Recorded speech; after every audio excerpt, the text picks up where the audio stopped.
Buenos días, queridos estudiantes. Bienvenidos a esta su quinta sesión de clase de la asignatura Filosofía General. El día de hoy vamos a introducirnos al tema que aparece, por supuesto, en su programa, el tema de la racionalidad de la ciencia y la racionalidad de la filosofía. Y nos vamos a preguntar si la filosofía es una ciencia, como suelen creer muchos pensadores, ¿verdad? Para muchas personas la filosofía es exactamente una ciencia.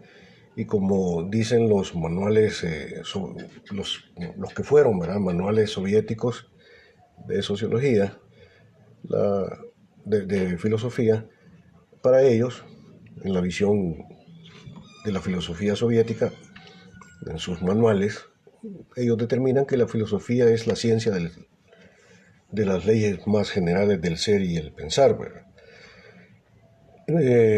Personalmente nunca he estado de acuerdo yo con esa visión, ¿verdad? Pero eso lo vamos a tratar un poco más adelante. Pero antes de meterme yo a la cuestión de si la filosofía es una ciencia, cuál es lo propio de la racionalidad científica o la visión científica de la realidad y cuál es lo propio de la visión filosófica de la realidad, antes de eso quiero, sintetizar un poco, enfatizar un poco en la cuestión del objeto de estudio de la filosofía. Pues como ya dijimos, el objeto de estudio de la filosofía, es decir, aquello de lo que trata la filosofía, es pues de lo real, ¿verdad? Pero no de lo real en tanto que real determinado, sino de lo real, ¿verdad?, en tanto que tiene ser. Es decir, la filosofía tiene como objeto de estudio el fundamento infundamentado de lo real. Y recordando las palabras de Parménides, la filosofía trata de las cosas en tanto que son, no tal cual son, sino en tanto que son. Ahora, yo quiero decir como tres cosas sobre esto, para remachar, ¿verdad?, para enfatizar. Primero es esto, que lo real lanzado al tiempo y al espacio, es decir, lo real como algo determinado, tiene, como ya he dicho muchas veces, una curiosa manera de presentarse. Y esa manera curiosa es que las cosas lanzadas al tiempo y al espacio eh, intentan mostrar un ser que no les es propio. Intentan presentárseme como siendo algo que no son. Pretenden presentárseme como absolutas, pero de hecho no lo son. Porque justamente no tienen suficiencia constitucional, es decir, no se bastan a sí mismas para ser lo que son, ¿sí? Recuerden ustedes por lo menos los tres conceptos de existencia que hemos trabajado en las sesiones anteriores. La idea de lo real determinado como aquello que está lanzado al tiempo y al espacio. Segundo, la propuesta de Kant en el sentido de que existir es estar posicionado o relacionado con el resto de las cosas determinadas. ¿Sí?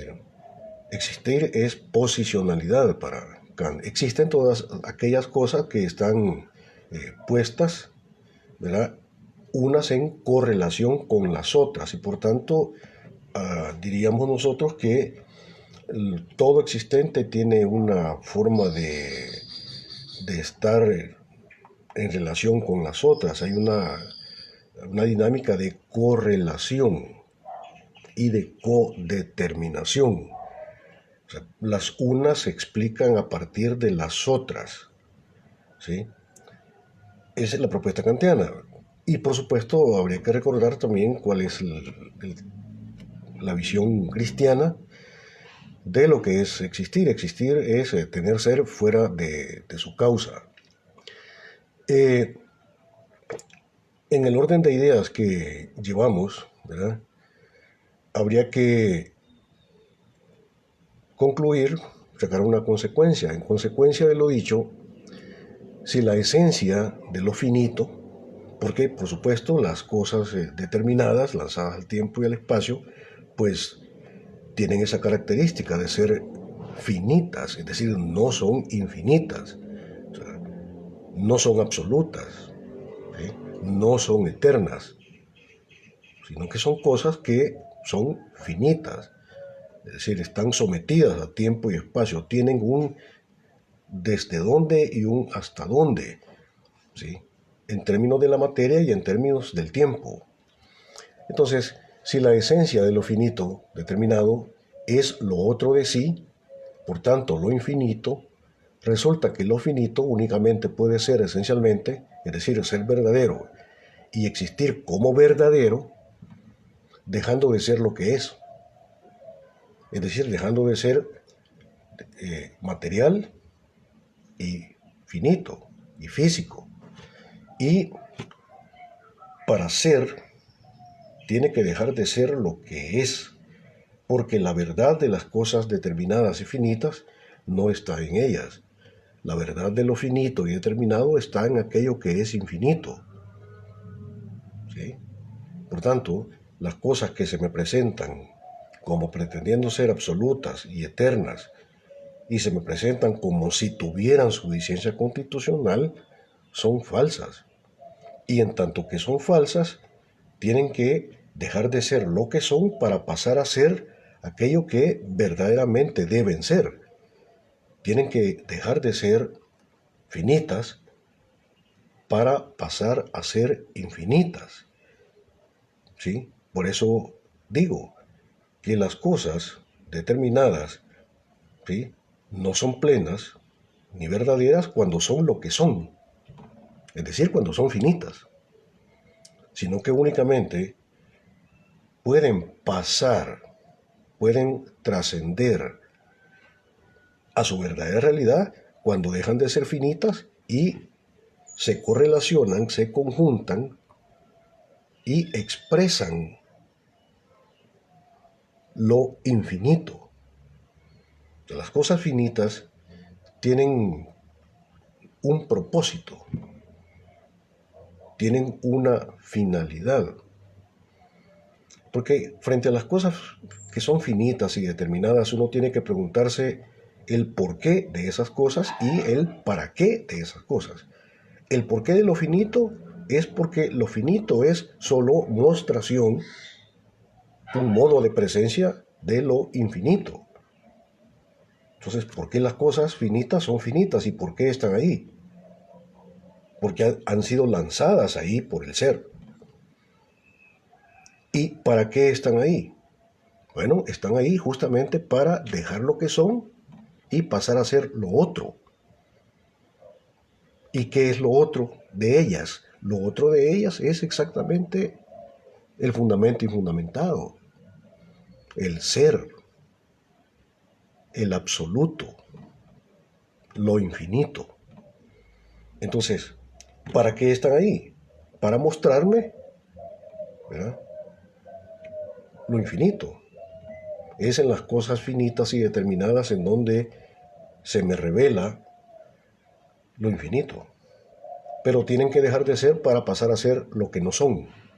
Tiene que haber un proceso de negación de la determinación para pasar a ser absolutas, para pasar a ser unas con el ser. Esto que estoy diciendo, ¿verdad?, es como la verdad fundamental del carácter determinado de las cosas. El carácter determinado de las cosas son, digamos, es un carácter falso, es decir, tienen un falso ser. Lo finito no es verdadero cuando es lo que es, sino solo cuando deja de ser lo que es. Solo es verdadero o verdaderamente pleno como lo otro de sí, es decir, como lo infinito. Tienen que pasar a ser lo otro de sí. Un ejemplo sencillo, es decir, eh, en la práctica, digamos, agrícola campesina, el campesino siembra el grano de maíz El grano de maíz, digamos, puede, en este ejemplo que quiero manejar, puede hacer las veces de lo finito. Pero el grano de maíz es más pleno cuando deja de ser lo que es decir, cuando deja de ser grano de maíz y una vez que es sembrado pasa a ser algo que aún no era, es decir, la milpa. Entonces el grano de maíz es más pleno en la milpa, muestra su verdadero ser en la plenitud de la milpa, en la plenitud de la mata de maíz, plena, con su elote, etcétera, etcétera. Entonces, en el ejemplo sencillo que estoy manejando, el grano de maíz no es pleno sino hasta que me muestra aquello que debe ser. ¿Y qué es lo que el grano de maíz debe ser? Pues debe ser la milpa. ¿Sí? Ahora, significa que en el grano de maíz hay como una especie de proyecto, una especie de plan. Hay una concatenación causal, hay un propósito. No es una existencia ciega y sin sentido, hay un sentido. Responde a un plan, a un propósito.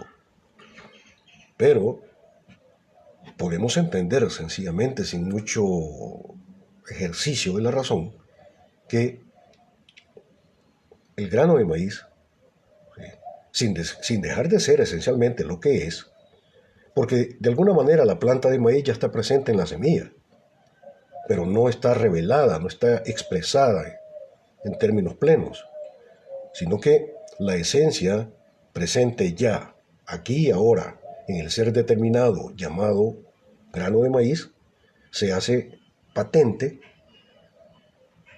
¿sí?, en la plenitud de la mata de maíz.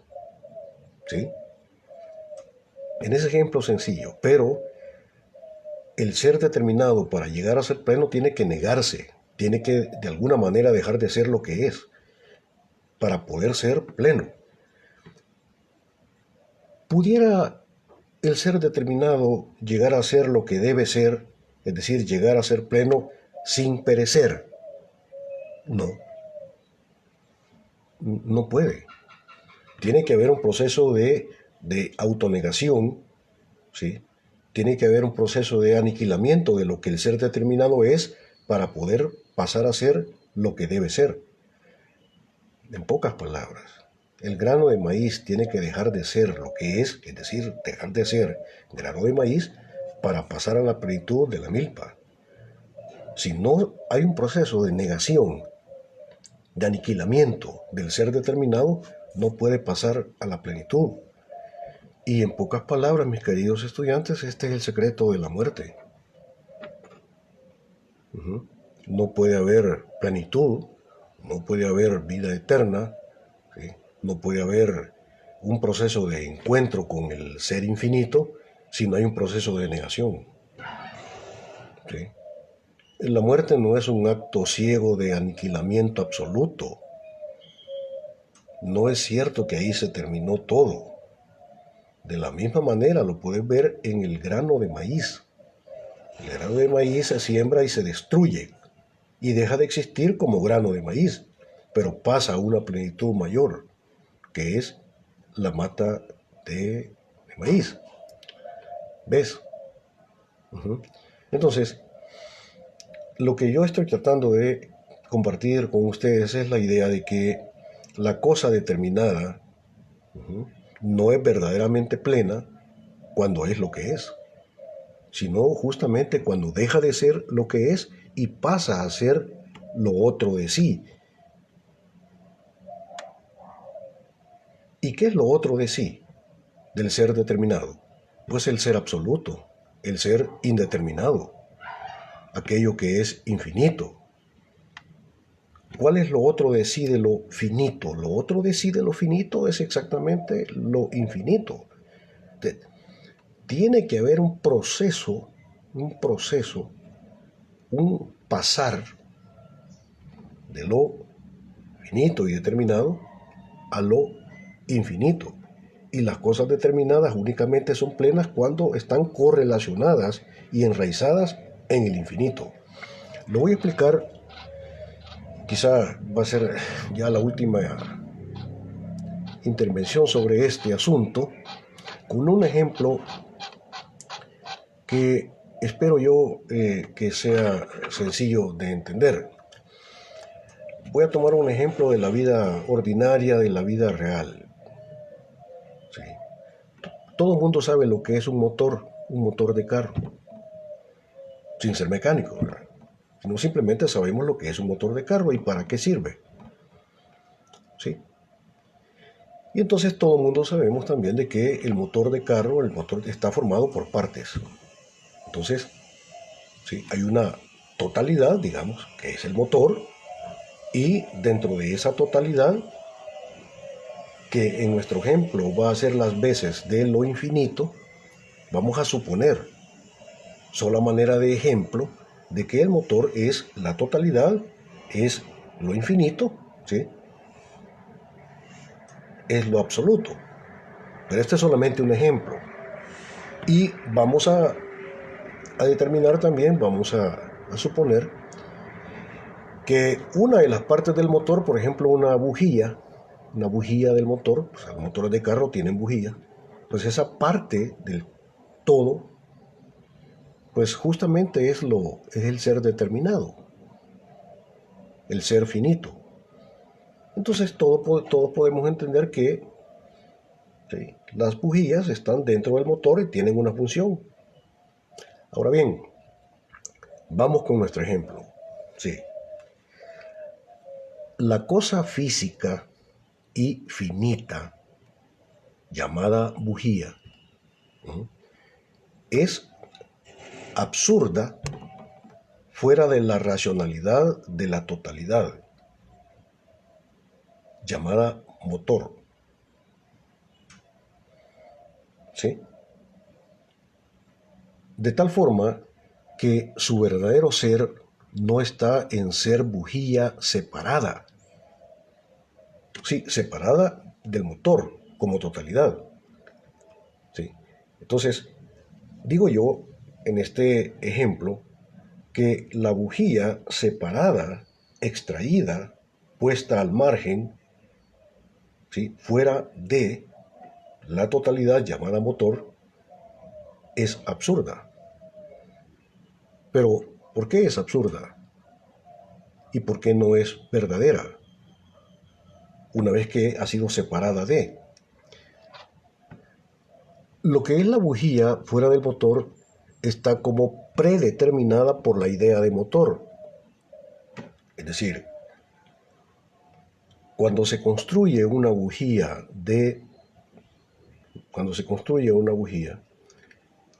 se construye la bujía con un propósito, con un sentido. Se construye la bujía para el motor. Por tanto, el ser de la cosa física determinada y finita llamada bujía no está, ¿sí? En sí misma, sino que está en aquello para lo cual fue hecha, es decir, en su propósito. ¿Sí?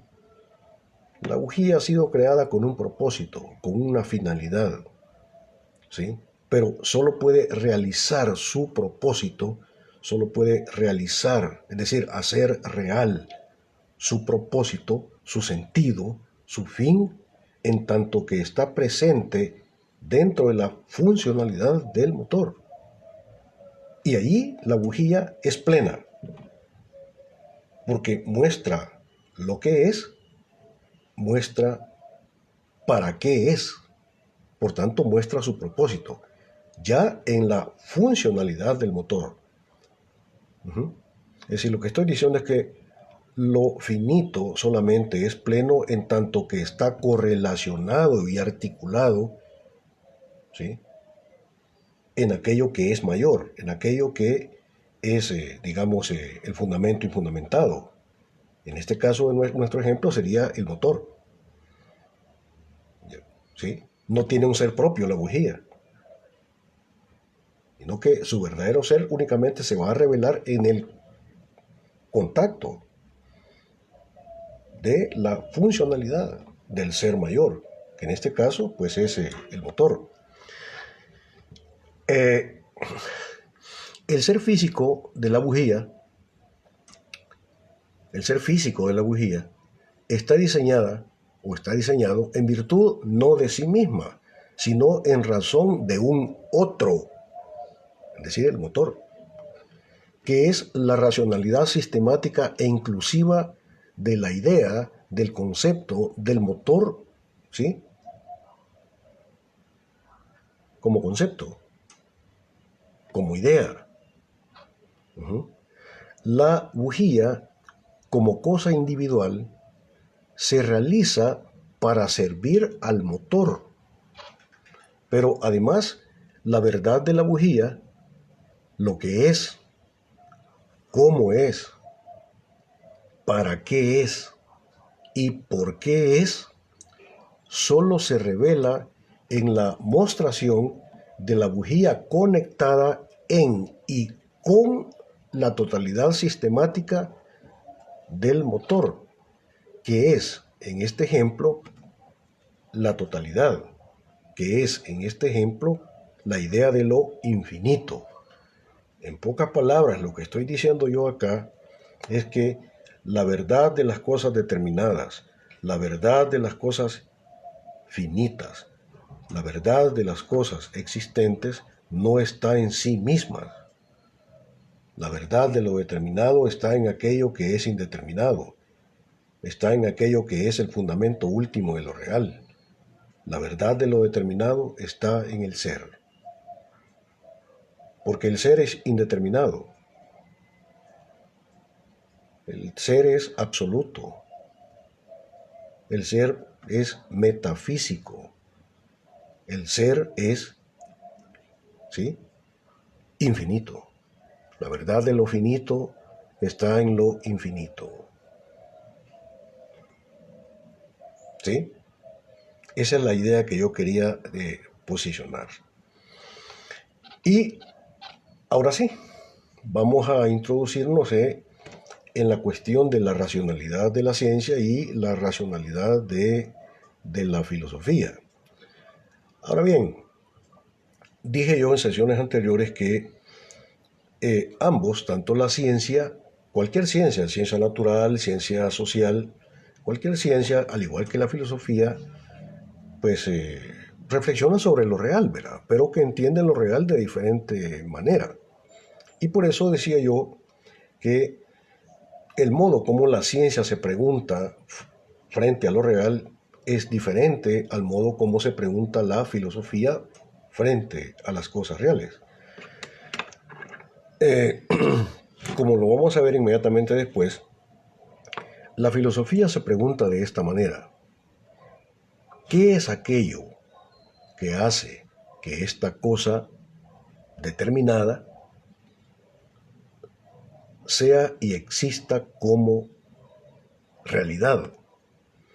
¿Qué es aquello que hace que esta cosa tal, es decir, cosa determinada, sea y exista como real?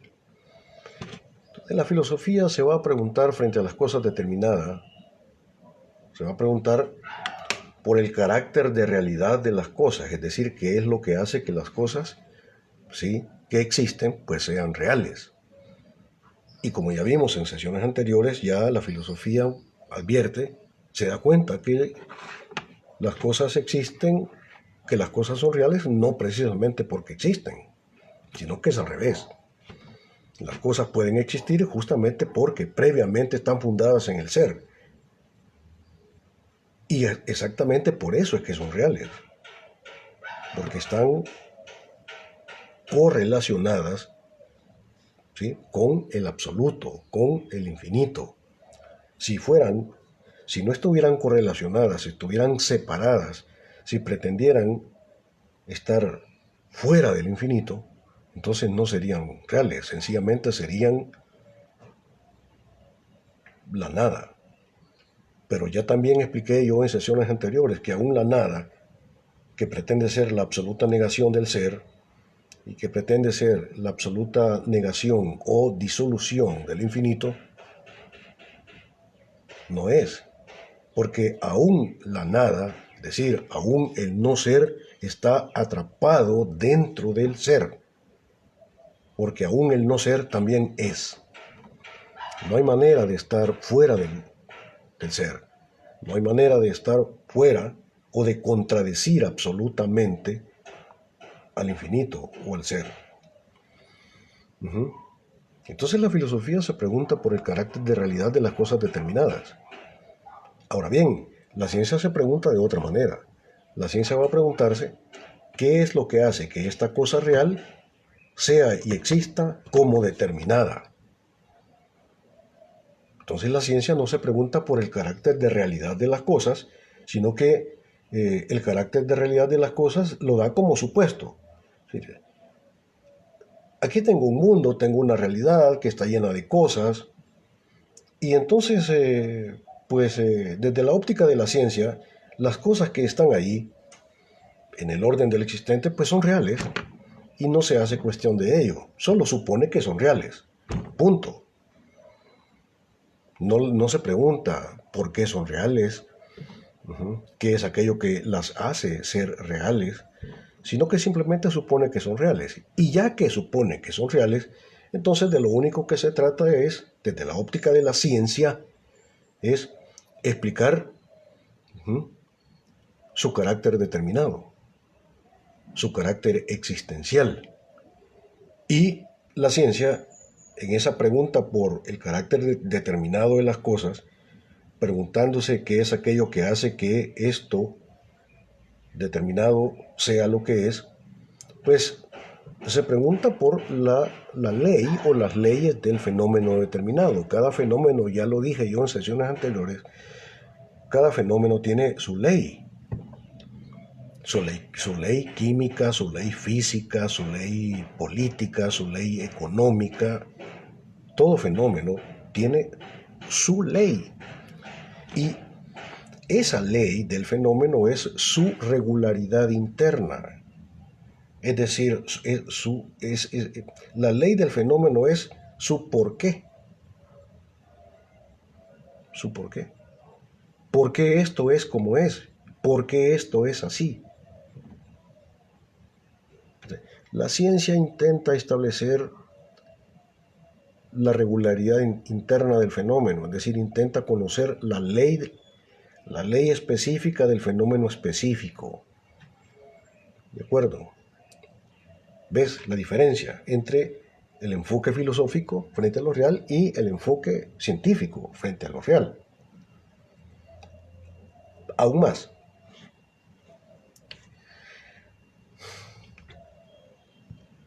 para la ciencia, el objeto de estudio, aquello de lo que trata la ciencia, es siempre algo que ya está ahí. Es el orden de lo existente. El objeto de estudio de la ciencia, de toda ciencia, es algo que ya está dado. Y pues ya que está dado ahí, de lo único que se trata es de explicarlo. Explicar. La ciencia intenta explicar. Ahora bien, ¿qué es explicar? Explicar es poner en la evidencia la regularidad interna del fenómeno. Explicar es poner en la evidencia, hacer patente la ley del fenómeno, en el supuesto de que la ley del fenómeno es un algo que ya está dentro de la realidad. No es algo que la mente pone, sino que únicamente la mente capta lo que ya está ahí. Es decir, la ciencia supone, en ese proceso de intentar conocer la verdad del fenómeno, la ciencia supone que la verdad del fenómeno, es decir, la ley o las leyes del fenómeno están ahí exactamente dentro del fenómeno. No es algo que la mente pone. Solo hay que extraerlo, captarlo, aprenderlo en un ejercicio racional. ¿Ves? La razón no pone nada, solamente capta como una especie de cámara fotográfica lo que ya está ahí, pero no pone nada. Eso es lo que la ciencia cree, pero la filosofía va a intentarle hacer algunos reparos. ¿Será cierto que en el proceso de conocimiento la mente es pasiva frente a la realidad? Y por tanto, de lo único que se trata es de conocer la verdad del fenómeno porque el fundamento de la verdad de las cosas está dentro de las cosas. ¿Y de qué cosas estamos hablando? Si estamos hablando de cosas determinadas, la filosofía nos va a enseñar que la verdad de lo determinado no está dentro de lo determinado, sino que está exactamente fuera de ello. La verdad de lo finito no está en lo finito, sino que está en lo infinito. Pero ya estas preguntas que estoy planteando, este modo de abordar la realidad, ya no es un modo de la ciencia, es un modo de la filosofía. Pero, ¿cuál es la racionalidad de la ciencia?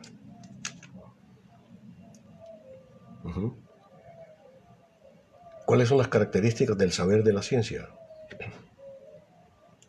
Bueno, la ciencia es una forma de conocimiento de lo real. Hay diferentes maneras de conocer lo real, diferentes abordajes, diferentes tipos de conocimiento, diría yo. El conocimiento filosófico es una de las formas del conocimiento de lo real. El conocimiento científico es una de las formas del conocimiento de lo real. ¿Sí? El conocimiento poético es otra de las formas de conocer lo real. Son formas de conocimiento, son formas de saber. Pero la forma de saber de la ciencia tiene algunas características. Diría yo que serían básicamente estas. La primera característica es que todo conocimiento científico necesariamente tiene que ser un conocimiento, ¿sí?, sistemático. Tiene que ser un conocimiento ordenado, tiene que ser un conocimiento lógico. ¿Sí? Porque desde la óptica de la ciencia misma tiene que se parte del supuesto de que lo real no es caos, lo real no es un misterio, lo real no es algo que no se puede conocer. Lo real es algo que se puede conocer y desde la óptica de la ciencia, la razón humana tiene la posibilidad y la capacidad para conocerlo. ¿Sí? Pero el saber científico también tiene que ser un saber, digamos, metódico, ¿sí? Tiene que seguir un modo de acceso, es decir, un método, una forma, ¿sí? Y por ello hay un método científico, ¿verdad? Sí, actualmente yo creo que los epistemólogos, los científicos han perdido la huella y hablan de que hay diferentes modos, ¿verdad?, diferentes métodos. No, no, señor. El método científico es uno, que hay formas distintas de concretarlo, de realizarlo, eso sí. El método científico es uno, ¿sí? Pero metodologías hay distintas, pero es la misma mica, solo que revolcada.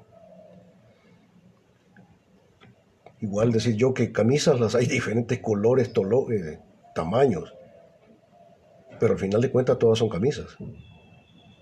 Responden a una misma idea, a un mismo concepto.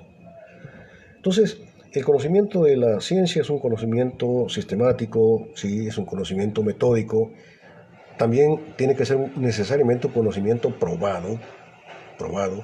¿Y qué es probar algo? Probar algo es poner ese algo fuera de toda duda. Poner algo fuera de toda duda.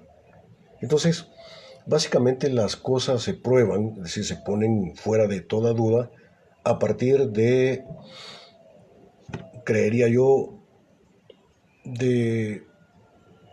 Hay formas, dos métodos, digamos así. Bueno, no son métodos, sino metodologías.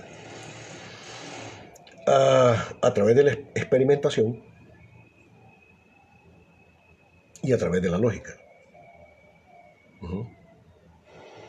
Por ejemplo,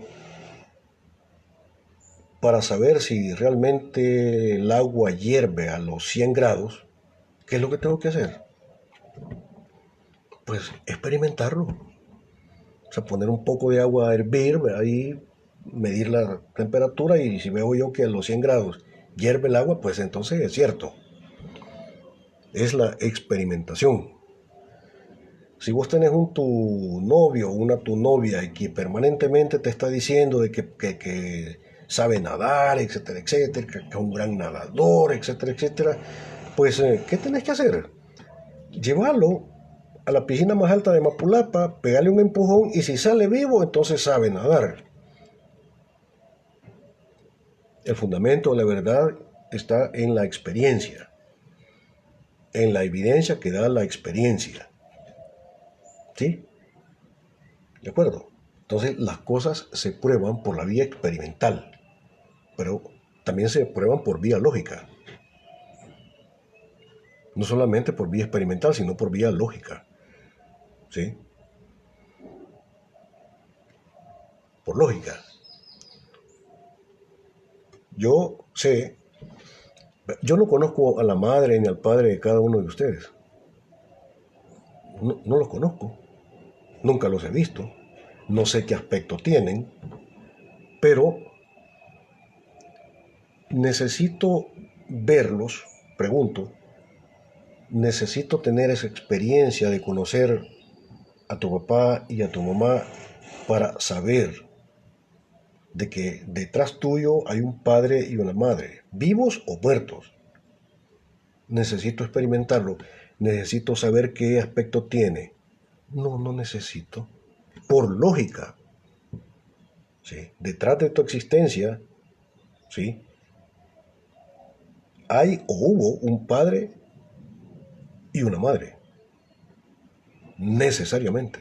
No tengo que experimentarlo, sino que voy por vía lógica. Los abogados son muy buenos para eso. Utilizan mucho la vía lógica. ¿Sí? ¿De acuerdo? Entonces, las cosas las pruebas tú por vía experimental o por vía del ejercicio lógico. El conocimiento científico es un conocimiento que tiene que ser probado. ¿Sí? Y además el conocimiento científico tiene que ser un conocimiento predictivo. Predictivo, en el sentido de establecer que si se dan tales y cuales y condiciones, el resultado va a ser este. ¡Pum! ¿Ves? Tiene la capacidad de prognosis, la capacidad de predecir. Ahora, característica esencial del conocimiento científico es que todo conocimiento científico tiene que tener dos características fundamentales. Primero, el conocimiento científico tiene que ser, ¿verdad? O debe tener rigor lógico.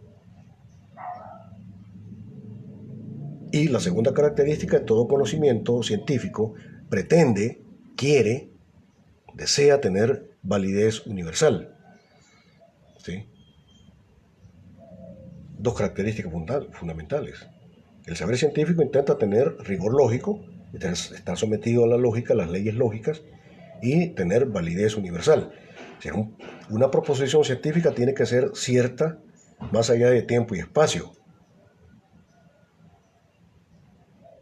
O sea, una proposición científica tiene que ser cierta en San Vicente, en Apastepeque, en Cojutepeque, etcétera, etcétera. Ayer, hoy, mañana y siempre. Dos características. Rigor lógico y validez universal. Si falla en una de las dos, pues entonces tal proposición ya no es una proposición científica. Ahora bien, pero eso es lo que quiere la racionalidad científica, eso es lo que pretende, lo que desea el científico.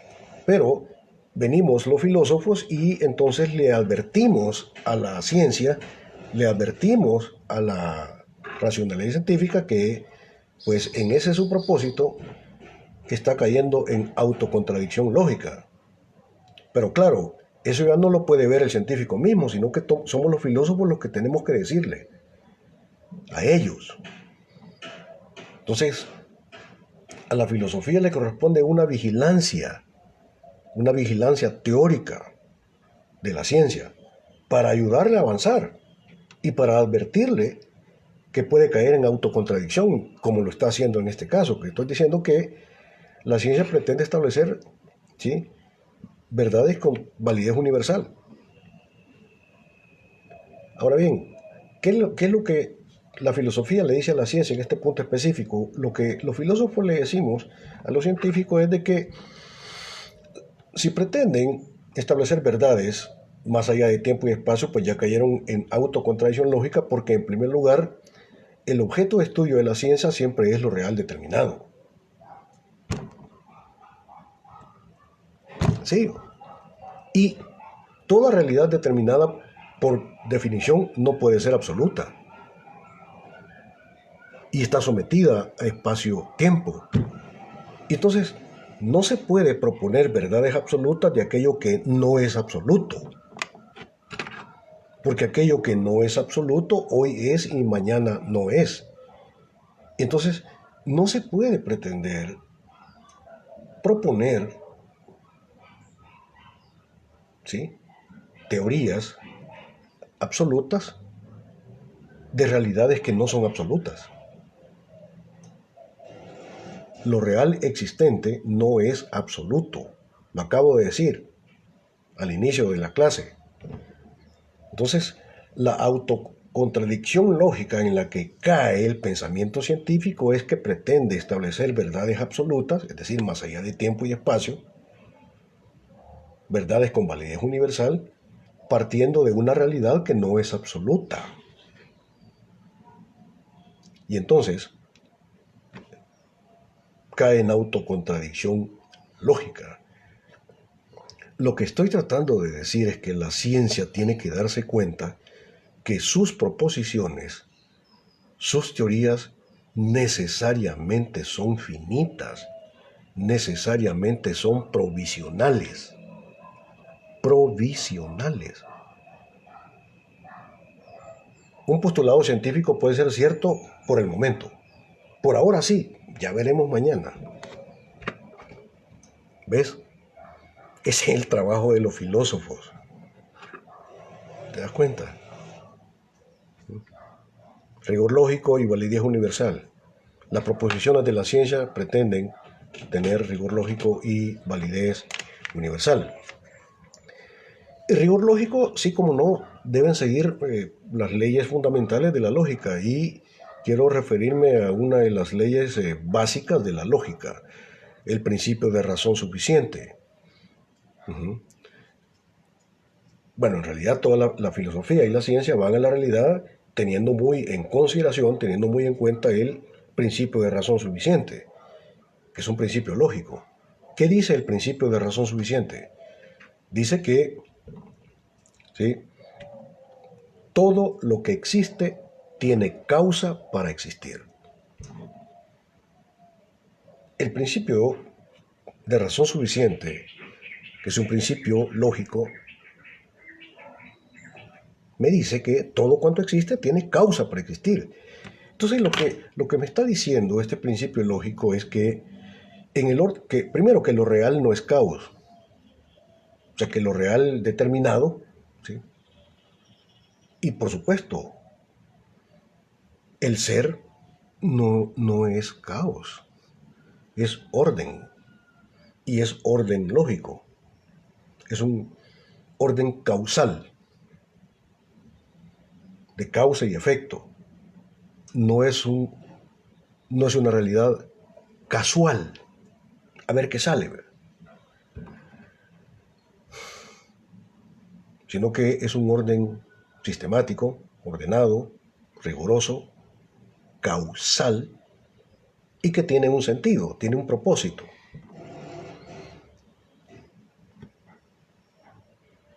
Quizá, pensándolo bien, quizá por eso Albert Einstein, ya saben ustedes quién es, famoso físico alemán del siglo pasado, del siglo XX, como realmente el hombre en el fondo no era ateo, ¿verdad?, sino que él entendía pues que había un ser absoluto, ¿verdad?, un ser infinito, o sea, no podía negarlo, ¿sí? Eh, Decía una cosa bien interesante Albert Einstein. Decía que Dios no juega a los dados.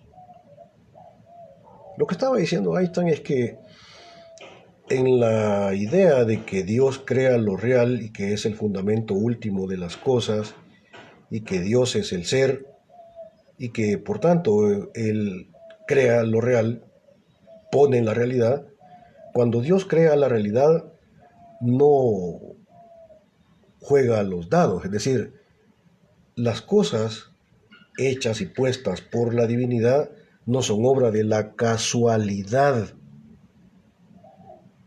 Ya sabes lo que significa jugar a los dados, a ver qué sale, caro corona. Cuando Dios crea lo real, cuando el ser crea lo real, no juega a los dados.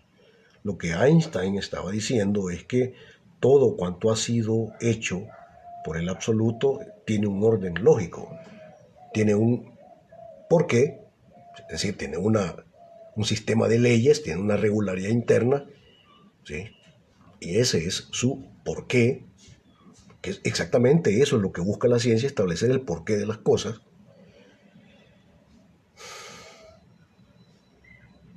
Pero no solamente tiene un porqué, sino que también tiene un para qué. Y a preguntarse por el para qué es tratar de establecer el sentido, el propósito del orden de lo real. ¿Sí? En la idea de que el orden de lo real no solamente es un orden causal. Está bien, unas cosas dependen de otras, causa, efecto, sino que es un orden sistemático que tiene propósito. ¿Sí? Hay que preguntarse también no solamente el porqué de las cosas, sino el para qué de la cosa.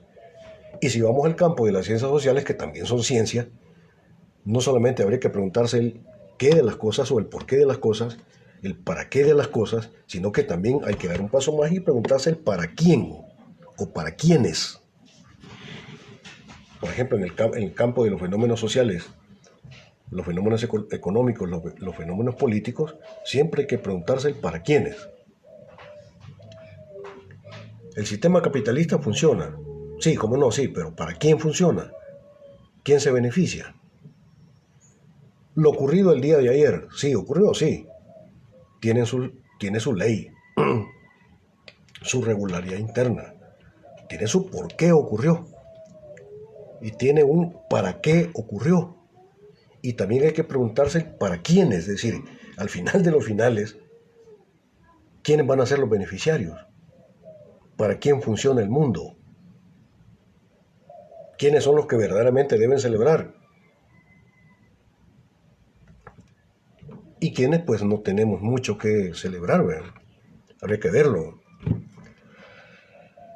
Entonces, el principio de razón suficiente, ¿verdad? Todo lo cuanto existe tiene causa para existir. Ahora bien, si todo tiene causa para existir, significa que unas cosas dependen de otras y unas cosas hacen posibles a otras. Por ejemplo, en una relación lineal numérica, voy a poner este ejemplo sencillo, me van a disculpar ustedes. Tengo el número 1, ¿sí? Y el número 1 pues hace posible que haya un número 2. Y el número 2 hace posible que haya un número 3. Y así al infinito. En esa lógica causal lineal, el 1 es causa del 2, el 2 es causa del 3 y así sucesivamente. Entonces claramente yo puedo ver que el 2 está causado por la previa presencia del 1. Y yo puedo ver perfectamente que, no necesito ser genio, por supuesto, que el 3 para ser lo que es necesita la previa presencia del 2. Y si alguien me pregunta, mira, ¿cuál es la causa del 2? No, hombre, la causa de la existencia del 2 es porque hay un 1. Es el 1 el que hace posible la existencia del 2. Y si me pregunta, y mira, ¿y qué es lo que hace posible que exista el 3? Ah, no, hombre, tranquilo. El 3 ha sido posible porque previamente a su existencia ha habido un 1 que hace posible el 2 y el 2 es el que hace posible el 3. Esa es una lógica causal lineal, sencilla, humilde. El 1 es fundamento del 2, el 2 es fundamento del 3. La pregunta de $20,000 es esta. ¿Y cuál es el fundamento del 1? El 1, en esta lógica lineal, no tiene una causa detrás que lo haga ser posible. No, el 1 hace posible el resto de la lógica numérica. Pero ¿quién hizo posible o quién hace posible al 1? No tiene una causa detrás de él.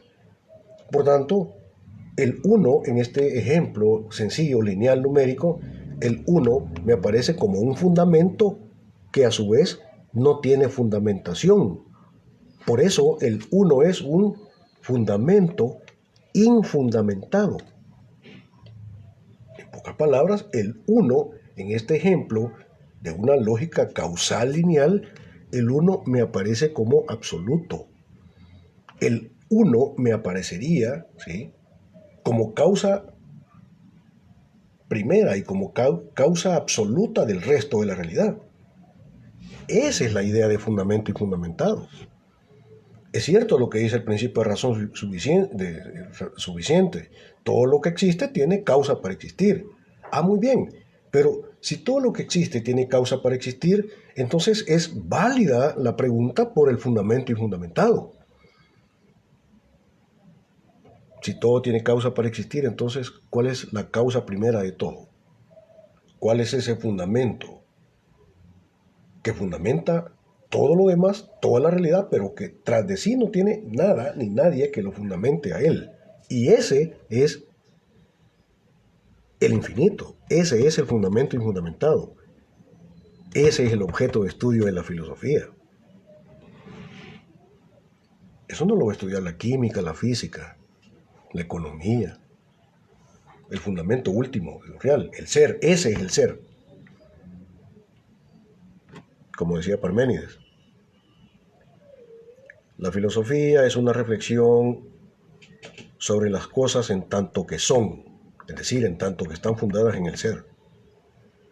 ¿Ves? Esa sí ya es una pregunta filosófica. ¿Te das cuenta? La filosofía no se está preguntando por el carácter determinado de las cosas, sino que se está preguntando por aquello que las hace posibles.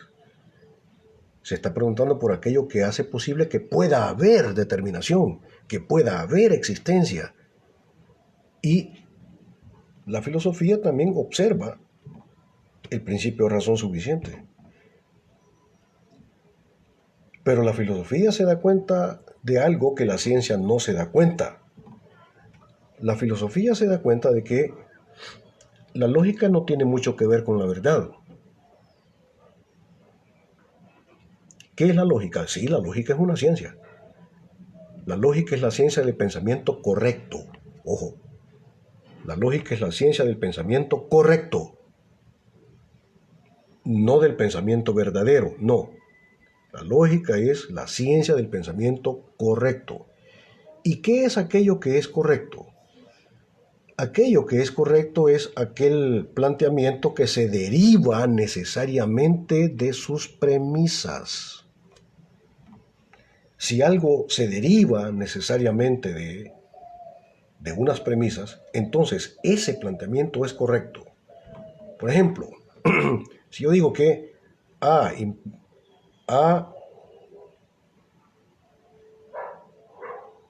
¿sí?,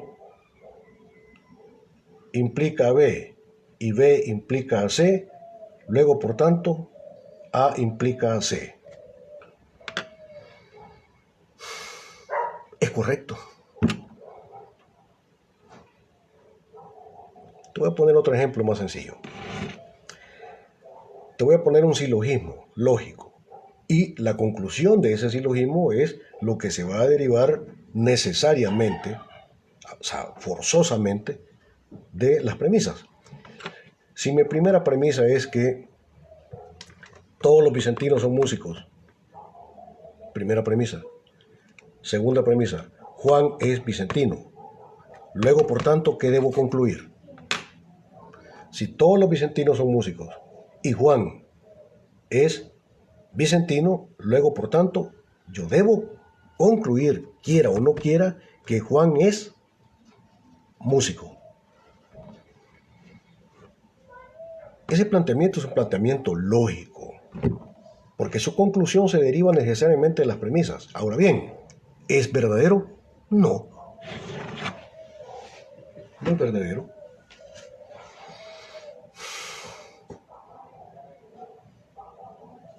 Los planteamientos lógicos no necesariamente tienen que ser verdaderos. A implica B, B implica C, luego por tanto A implica C es correcto, pero no es verdadero. Porque la verdad es la adecuación de pensamiento y realidad. O sea, para que haya verdad tiene que haber dos elementos fundamentales, que es realidad y pensamiento, realidad y razón. Y por tanto, la verdad es un pensamiento que se refiere a la realidad. Es un pensamiento que está referida a la realidad. Y esta referencia a la realidad puede ser cierta o falsa.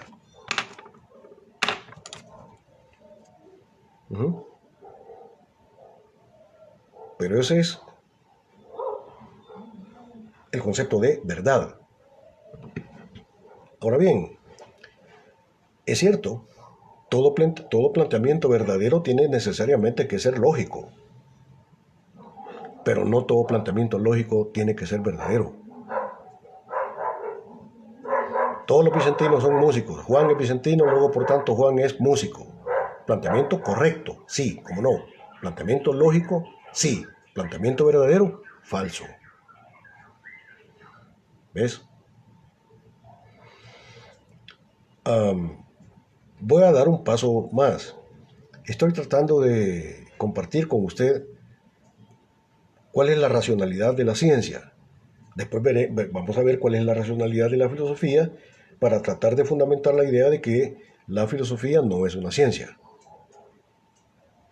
Decía Aristóteles, todas las ciencias son más necesarias que la filosofía, superior ninguna. Todas son más necesarias. Puede ser que tengan más que ver con las necesidades del hombre. Comida, vestido, vivienda, transporte.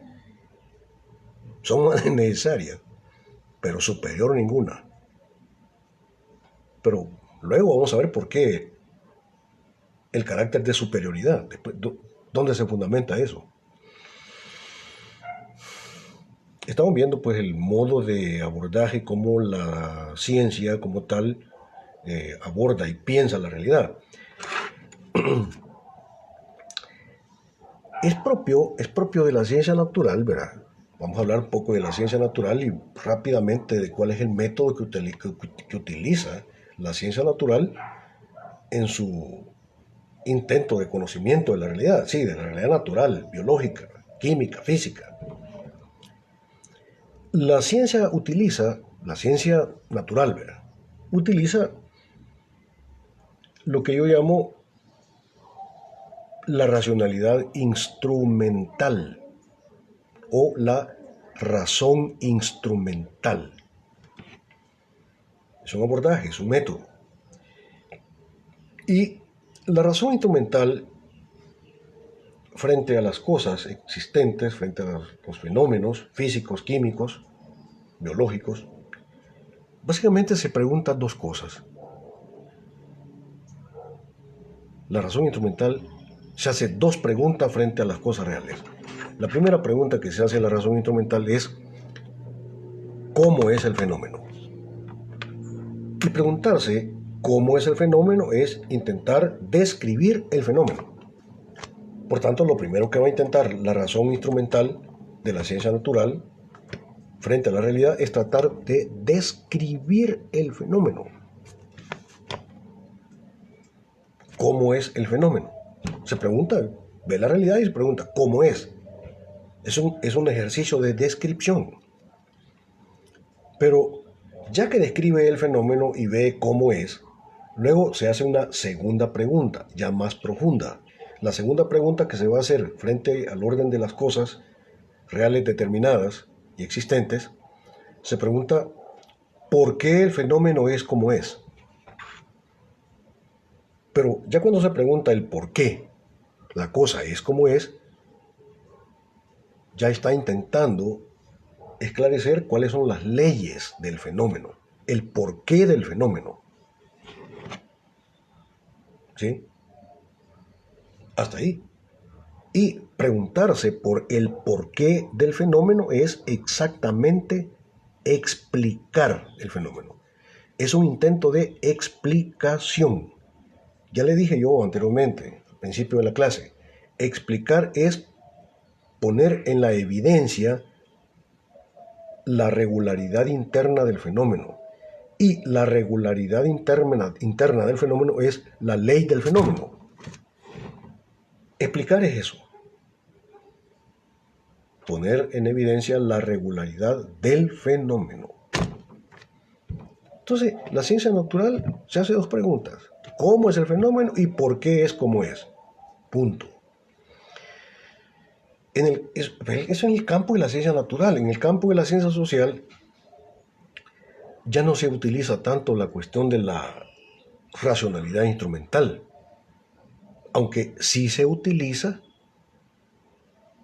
pero con un propósito de encubrimiento de la realidad. Ya lo voy a explicar un poco más adelante. Pero en el campo de la ciencia social, cuando verdaderamente los abordajes científicos exactamente son eso, ciencia, porque puede haber ideología, encubrimiento. Pero cuando el pensamiento social de la realidad, para tratar de entender la realidad, un fenómeno político, un fenómeno económico, un fenómeno cultural, la ciencia social, cuando es verdadera ciencia, como el marxismo, que es la única y verdadera ciencia en el campo de las ciencias sociales, ¿sí? O sea, un científico social que no conoce el marxismo está jodido. Está más perdido que un perro en misa. La ciencia social ya no utiliza la racionalidad instrumental, sino que va a utilizar la racionalidad dialéctica. ¿Ves? Racionalidad instrumental, y ahora vamos con la racionalidad dialéctica, que es propio de la ciencia social, del estudio de los fenómenos sociales. Y entonces la racionalidad dialéctica se pregunta de la siguiente manera. Al igual que la racionalidad instrumental, primero se pregunta cómo es el fenómeno. Por tanto, es un ejercicio de descripción del fenómeno. Pero también la racionalidad dialéctica, al igual que la racionalidad instrumental, se hace una segunda pregunta que es ¿por qué es como es el fenómeno? Y también entonces la racionalidad dialéctica intenta explicar el fenómeno, tiene que explicarlo. Pero da un tercer paso que no da la racionalidad instrumental. Porque la racionalidad dialéctica frente a los fenómenos sociales se hace una tercera pregunta. Y se pregunta, ¿sí?, si el fenómeno es lo que debe ser.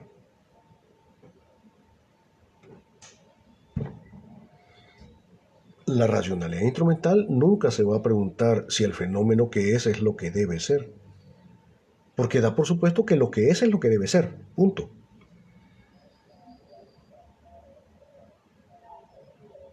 ¿Sí? En el campo de la ciencia social no, hay una tercera pregunta que abre el espacio de la visión crítica de la realidad.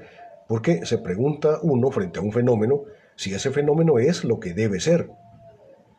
Si te han dicho que la sociedad salvadoreña es una ciudad democrática, la racionalidad dialéctica te va a empujar a preguntarte si eso es cierto o es falso. si lo que es coincide con lo que debe ser. Por ejemplo, frente al fenómeno de ayer, todo el mundo está diciendo que es un triunfo popular y que el pueblo logró expresarse y que bueno, prácticamente te están diciendo que tenés que celebrarlo por lo alto. ¿Por qué? Porque ganó el pueblo, te dicen. Es el pueblo el que ha ganado. Ajá, vaya, muy bien, vea.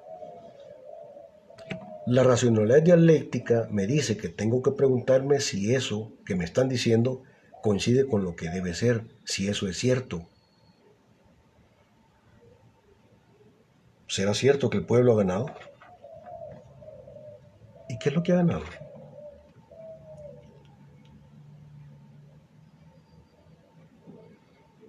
¿Va a cambiar el sistema?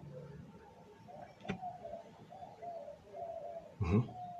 ¿Qué es lo que va a cambiar? La fuerza de trabajo va a seguir siendo fuerza de trabajo asalariada, dependiente de un salario. En fin, la racionalidad dialéctica se pregunta si lo que pasó ayer, es exactamente lo que debe ser. Lo que pasó ayer fue una revolución, un cambio radical del sistema.